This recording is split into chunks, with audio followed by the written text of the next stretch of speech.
You blinked, and Shohei Ohtani took another important and surprising step toward his return as a pitcher for the Dodgers.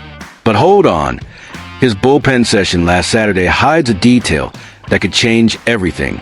And when I say everything, I mean from rotation plans to what the Dodgers expect for the playoffs. Before the 3-1 win over the Phillies, Ohtani threw 26 pitches in a bullpen session closely watched by coaches, players, and of course, fans hanging on his every move. But this session had a particular detail that stood out. He didn't throw all types of pitches. No curveballs, sliders, or any breaking balls. According to pitching coach Mark Pryor, the Japanese star only threw a few splitters, which is already a positive sign, but still leave a lot of questions open. Now, check this out. This was only Ohtani's third bullpen since February 25th, when the Dodgers decided to hold him back on the mound so he could focus entirely on preparing as a hitter. Remember the series in Tokyo on March 18th and 19th? He needed to be ready to shine with the bat in front of the Japanese crowd. And he did. But now, the focus is shifting back to where everyone wants to see him, on the mound. By the way, real quick before we continue, if you're enjoying this full coverage, go ahead and like the video and subscribe to the channel. Here, we follow every step the Dodgers take with analysis, behind-the-scenes insights, and fresh updates. And the best part? With honest opinions and no fluff. So if you're a fan of Ohtani, the Dodgers, or just love baseball well told, subscribe and come with us all the way to what promises to be a historic season. Now, back to it. Even though Ohtani is making progress, there's still no official date for when he'll actually return to pitching in games. But manager Dave Roberts has made it clear. The goal now is to establish a consistent schedule. The next step? Another bullpen session this coming Thursday. And that's important because it signals the team is trying to maintain a regular interval, a kind of simulation of what a weekly pitching rotation would look like. Roberts explained that the idea is to follow something like a 7-day cycle between mound sessions, including midweek activities that simulate light game action. This helps Ohtani gradually regain rhythm and strength, respecting each stage of the recovery process. After all, he's not just coming off a short break. We're talking about shoulder and elbow surgeries that were done last September. Every bit of caution counts. If this were spring training, Ohtani would probably be pitching every 2 or 3 days. But since he's still in the readjustment phase, the Dodgers' medical and coaching staff is going with a more cautious approach. So far, he hasn't faced live hitters, something that's expected to happen only in the next stages. And that, of course, will be a key turning point to see if he's ready to face real game intensity. And there's more. According to Dave Roberts himself, the next big step in the process will be to incorporate all pitch types into his routine. That means using the full arsenal. Fastballs, sliders, curveballs, everything. When that happens, the bullpen session should ramp up to something between 30 and 35 pitches. And that's when it really starts to resemble a game-like scenario. There's also strategy behind all of this. The Dodgers are already planning to use a 6-man rotation once Ohtani is clear to return.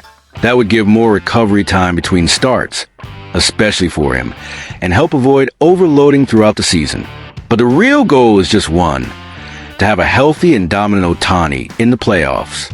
That's what Ken Rosenthal pointed out during Fox's broadcast on Saturday. The Dodgers are playing the long game, thinking about October from now. Now tell me this. Do you think this more conservative plan is the right call? Will Ohtani be ready in time to make a difference in the postseason?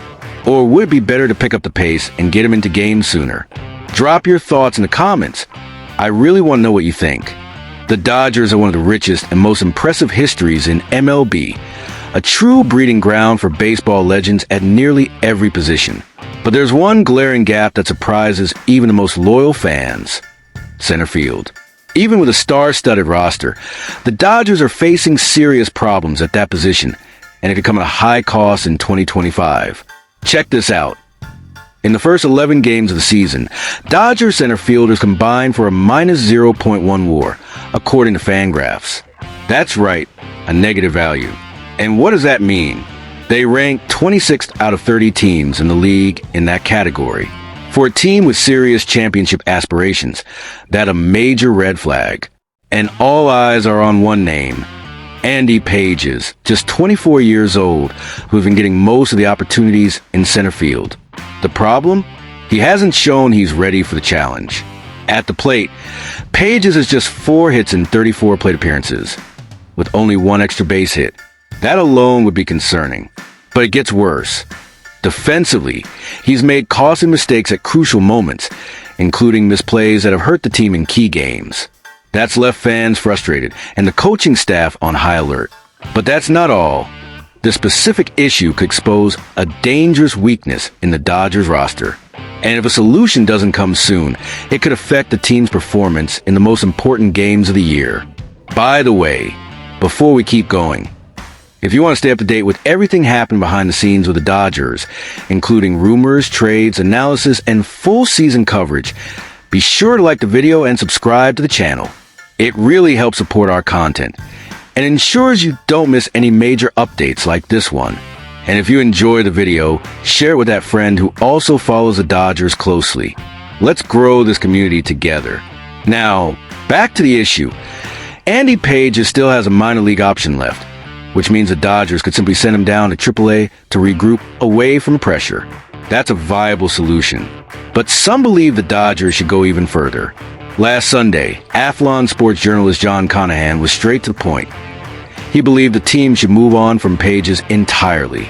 And he even suggested a possible destination: the Atlanta Braves, who are in desperate need of outfield depth after Jurickson Profar's suspension for testing positive for PEDs, which cost him 80 games. According to Conahan, Pages could still be a valuable asset, just maybe not for the Dodgers. He argued that the team can't afford to rely on such an inconsistent player during a playoff series, where every detail matters. He wrote, Asterisk, Andrew Friedman will do whatever it takes to make sure Pages isn't at the plate in a postseason game. Whether it's an internal solution or a trade, some kind of change is coming. Asterisk, and honestly, it's hard to completely disagree. Pages' performance to start the season is far below what's expected from a starting outfielder on a World Series contender. But the dilemma is real. In 2023, Pages had a solid season in the minors, with a .712 OPS and a 101 OPS plus over 113 games. He showed he has potential. But that potential hasn't translated to results in the MLB, at least not yet. For the Braves, who urgently need outfield depth, Pages could be a medium-term gamble worth taking. For the Dodgers, though, it's a different story. Trading with a potential direct playoff rival is always tricky. And what if Pages breaks out in Atlanta? That decision could come back to haunt LA in October. On top of that, even if a trade happens, the hole in center field remains. Tommy Edman could be an alternative, but he's coming back from injury and hasn't proven he can handle that responsibility yet. James Outman is another option, but he's been wildly inconsistent. In other words, if Pages is moved, more reinforcements will be needed. Maybe even a bigger trade if internal options don't step up. It's a delicate situation. Keeping Pages could be a mistake if he keeps struggling, but trading him now, when his market value is low, and to a rival no less, that could backfire. The Dodgers front office will need to act with serious intelligence to avoid compromising the team's depth. And now I want to hear from you. What's the right move here? Should the Dodgers hold on to Pages for a few more weeks and give him a real shot to turn things around? Or start thinking about a trade before his value drops even further? And would you be okay with strengthening a direct rival like the Braves? Drop your opinion in the comments. Let's discuss.